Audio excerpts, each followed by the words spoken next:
भाव है तो सब कुछ है और भाव नहीं है तो कुछ भी नहीं है। क्योंकि बंधुओं कहते हैं, कभी आप अपने मेहमान के यहाँ गए हो क्या? गए हो मेहमान के? जाते हो? आवाज ही नहीं निकलती। जाते हो? जब आप मेहमान के यहाँ जाते हैं और मान लो कि उस मेहमान ने आपके लिए बहुत सुंदर सुंदर व्यंजन बनाए, मीठे मीठे स्वादिष्ट मिष्ट भोजन बनाए, मीठा रसगुल्ला गुलाब जामुन आदि सब तुमको रख दिया थाली में, और उसने थाली लगा करके रख दी, और वह कहता है मगर उसकी भाषा अच्छी नहीं है, खा लो खा लो, रखा है वो रखा है, खा लो। अब बताओ आपको वह भोजन कैसा लगेगा? अच्छा नहीं लगे ना? कि आपने मिष्टान क्योंकि उसमें अभी भोजन में वही मीठा रखा है, वही गुलाब जामुन रखे हैं, वही 56 प्रकार का भोजन रखा है, स्वादिष्ट भोजन रखा है, सब कुछ रखा है, लेकिन आपने वहां पर कह रहे हैं कि उसकी वाणी भाव भंगना अच्छी नहीं है, उसकी वाणी अच्छी नहीं है। कहते हैं वाणी के प्रभाव से, भाव अच्छे ना होने से वे स्वादिष्ट भोजन भी उसको अस्वादिष्ट से लग रहे हैं, वह नहीं खा रहा। अब वह सब कुछ होने के बाद भी, क्योंकि उसने पहले ही कह दिया खा लो वो रखा है, खा ले, अरे भाषा ऐसी बोल दी, अब तुम्हारा दिया हुआ भोजन भी वह सब बर्बाद हो गया।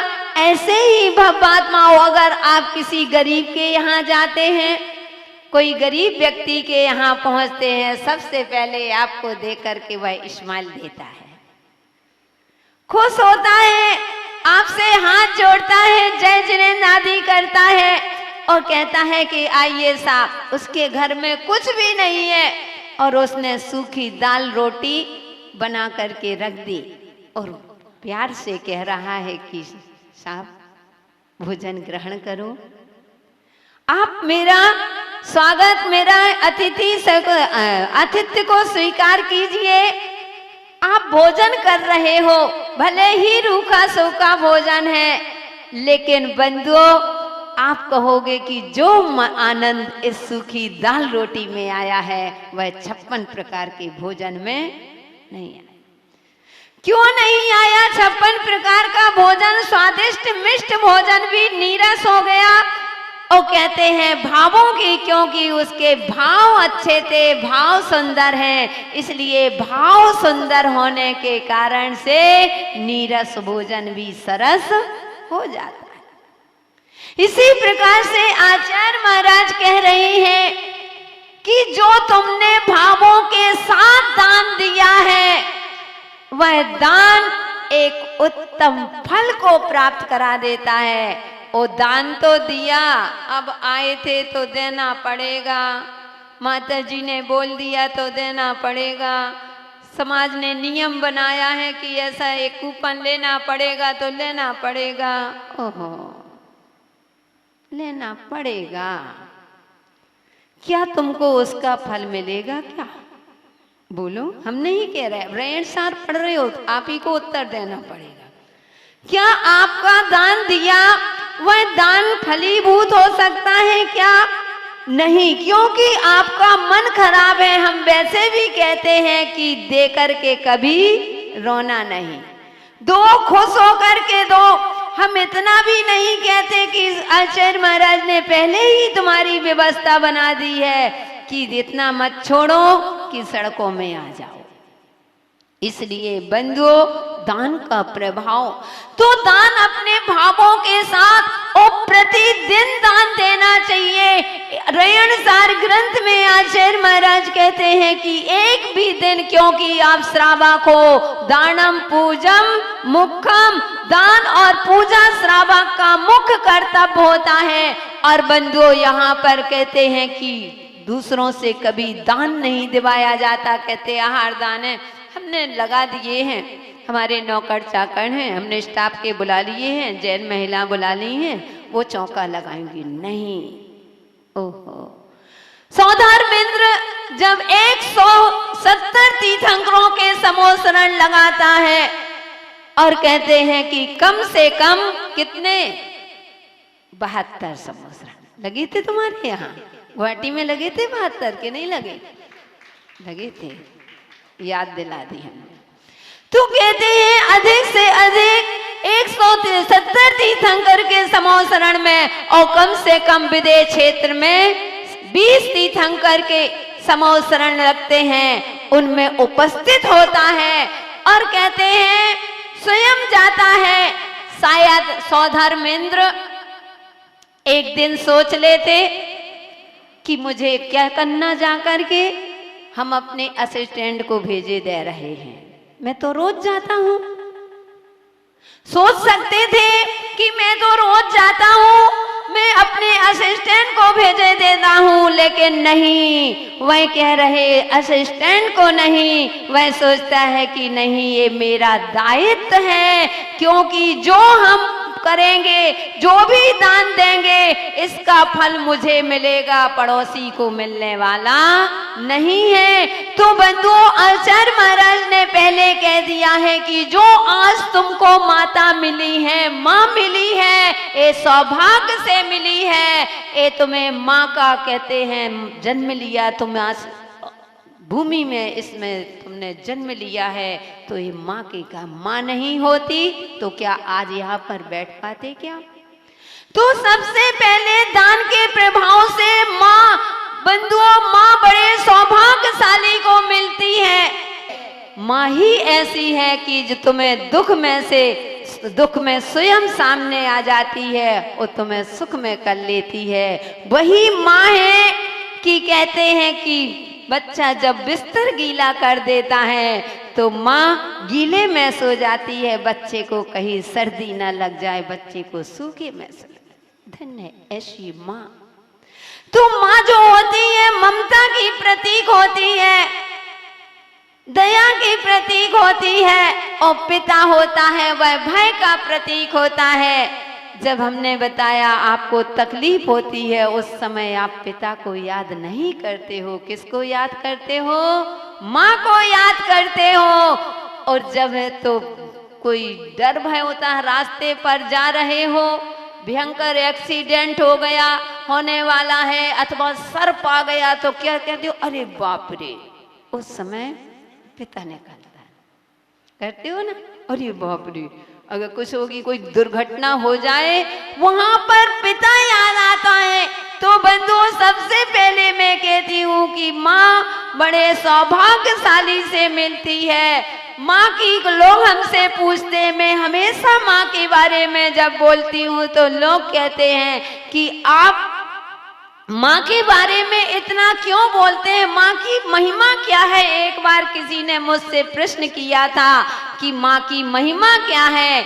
मैंने कहा जिस महिमा में माँ शब्द समाया हो वही माँ की महिमा है। लिखो महिमा, महिमा में ही माँ समाई है। अब उसकी महिमा के बारे में क्या बता सकते। इसलिए बंधुओं, तो वह माँ जो सच्ची माँ होती है, जो बच्चे का लालन पोषण करती है, वह माँ कहती है, अपने बच्चे को संस्कार करती है कि बेटा, हम जैसी माँ का दूध तो तुमने अनंत अनादि काल से पीते आ रहे हो, ओ पिया है, ओ पीते जाओगे बेटा। एक बार उस जिनवाणी माँ का दूध पी करके देखो, किसी माताओं के दूध पीने की आवश्यकता नहीं पड़ेगी। एक बार उस माता माँ का, जिनवाणी माँ का रसपान करो कि वह जिनवाणी माँ क्या कह रही है। बंधुओं, एक बार उस माँ की गोद में आ जाओ। जिनवाणी माँ कह रही है, मेरे लाल, कब तक इस संसार में 4 गति 84 लाख योनियों में भटकोगे। एक बार तो मेरी गोद में आओ, फिर तुम्हें किसी की गोद की आवश्यकता नहीं पड़ेगी, किसी के आंचल पान करने की आवश्यकता नहीं पड़ेगी। वह सच्ची माँ होती है। वह माँ नहीं कहलाती जो आप डूबे पाँव ने और ले डूबे जजमान, कि खुद डूब रहे हैं और बच्चों को भी डुबा रहे हैं। अगर बच्चे की भावना होती है कि मुझे आहार देना है, मुझे त्याग करना है। वो एक माँ वह होती है, हाँ बेटा चलो दो, इन हाथों को पवित्र करो, क्योंकि इसी दान का ही प्रभाव रहेगा कि आपको आपका जीवन इस भाव में भी सुखी और अगले भाव में भी सुखी रहेगा। लेकिन आज की माताएं, अगर बच्चे त्याग करने के लिए कहते हैं, वह कहते हैं कि हम 1 महीने का त्याग करेंगे, वह माता के नहीं नहीं बेटा, वह बेटा कहता नहीं मम्मी हम चला लेंगे, हमारा चल जाएगा। बोले नहीं नहीं माता जी इसको मत दिलाना, वह 1 महीने की कह रहा है। और धिक्कार ऐसी माता वे कहती माता जी 2 दिन के लिए थे। अरे तुमको वह बच्चा बार बार कह रहा है नहीं मम्मी नहीं माँ मैं निभा लूंगा, मैं स्कूल में टिफिन भी नहीं खाऊंगा, मैं रात्रि में भोजन भी नहीं करूंगा, मैं पानी पी लूंगा, दूध पी लूंगा, माँ मैं रात्रि में भोजन नहीं करूंगा। नहीं, आंख दिखा रही है। अब बताओ आप क्या वह माँ हो सकती है? माँ तो वह होती है जब वह दीक्षा के लिए वह बेटा निकलता है, कहता है कि माँ मैं जा रहा हूं, तो माँ कहती है बेटा जाओ मेरा आशीर्वाद है, लेकिन ध्यान रखना कभी अपने घर को मत भूलना। आप कहोगे कि घर को, वह माँ कहती है कि बेटा कभी घर को मत भूलना, अगर भूलने लग जाओ तो पड़ोसी का ध्यान रखना। और पड़ोसी उसमें वो जब खूब नींद आए बेटा तब सोना, और जब खूब भूख लगे तब भोजन करना। वह बेटा कह रहा है कि माँ 2 बातें तो समझ में आ गई, जब खूब नींद आए, जोर से नींद आए तब सोना, और जब भूख तेज लगे तब भोजन करना। लेकिन माँ अपने घर को नहीं भूलना, और भूलने लग जाओ तो पड़ोसी को ध्यान रखना। माँ मैं तो मोक्ष मार्ग में जा रहा हूँ, ओ आप ऐसे कह रही हो, मेरे समझ में नहीं आया। ओ आपके भी समझ में नहीं आया हो कि क्या कहने वाले।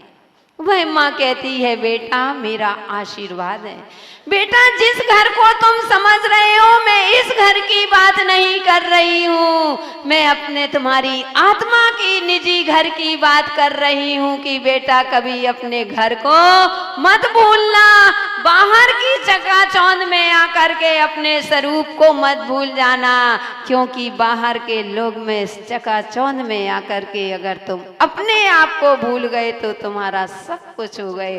वो कभी भूलने लग जाओ तो थोड़ा सा पड़ोसी को ध्यान रखना कि पड़ोसी यानी शरीर का भी ध्यान रखना। वह माँ होती है, माँ वह होती हो आशीर्वाद देती है कि बेटा चलो, हम नहीं बढ़ पाए तो तुम मोक्ष मार्ग पर चलो।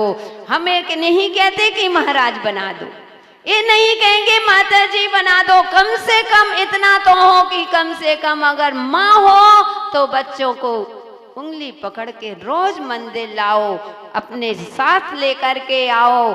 आज लाओगे कि बंधु एक दिन तुम आज माँ बने हो, जन्म दिया है, माँ कहला रहे हो।